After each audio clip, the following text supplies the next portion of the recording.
Hello everyone and welcome back to my channel. This is Danrie from Craft of Giving. In today's video, I want to share how to make this super cute Polymer Clay Tic Tac Toe game board. To make your very own Tic Tac Toe game board, you will need some Polymer Clay. I'm using the Sculpting brand, but feel free to use any Polymer Clay brand that you like. I will have some handy dandy links linked down below. I start by conditioning my clay by just moving it around, kneading in my hands, rolling it around on the bench to make sure that the clay is nice and soft and movable. I roll my clay out into a fat cylinder and then divide it into 5 equal pieces, well, as equal as I can, and then my first little piece I'm cutting almost in half, and then my other almost half I'm cutting into 3 little bits. This will give me the body, the legs, the toes and the eyes of our little froggies. Go ahead and roll the larger piece in between your hands to create a nice little round ball. This will make up the body of your little frog. For the legs, I'm grabbing a piece of the 3 that we've cut and dividing that into 2 and then rolling that into 2 little snakes.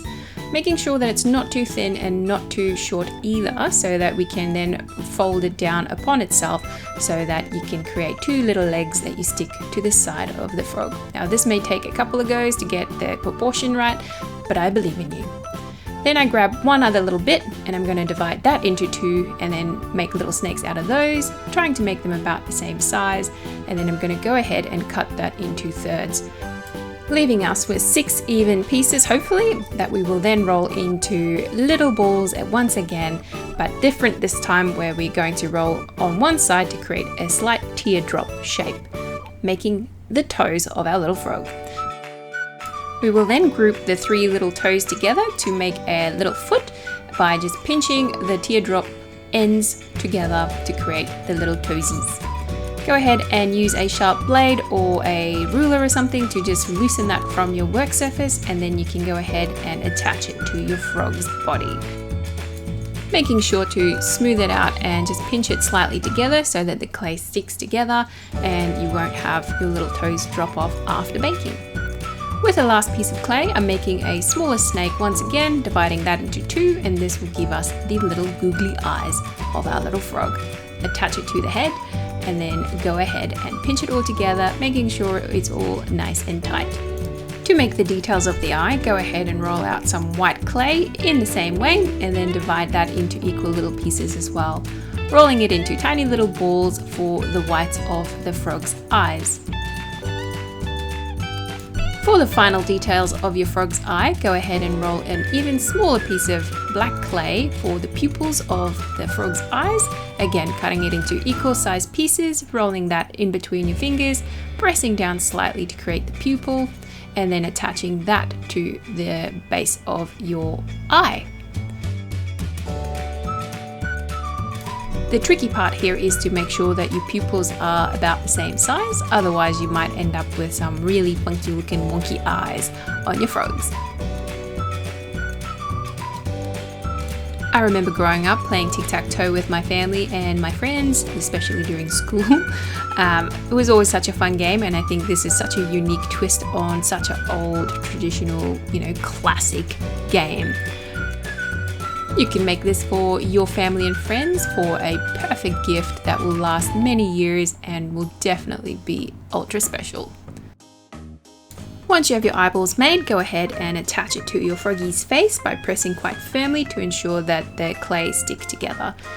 Now I'm just using an old piece of the top of a pen I had many years ago that I've kept in my little kit as an indent of a little smiley face for our frogs. Now to move on to the lily pads, I'm using a white piece of clay, and white is always the one that shows any kind of fluff or any speck of dirt, so make sure your bench is quite clear of any dust or hair or anything like that. And then using 2 sizes of a cookie cutter in a star shape, I've cut out a larger one and then a slightly smaller one to create my little lilies. Just using the end of a balling tool, I just made a little indent there where I can insert a tiny little ball of yellow clay for a pop of color and a little bit of detail, pushing the star's little corners up to create the petals of my lily.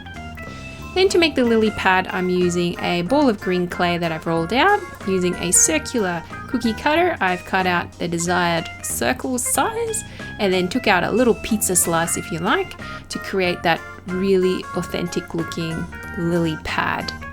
To create a little bit more interest and detail, I'm just using the back of my Stanley knife to create an indent and a little bit of further detail to my lily pad before I go ahead and add my lily flower onto the pad.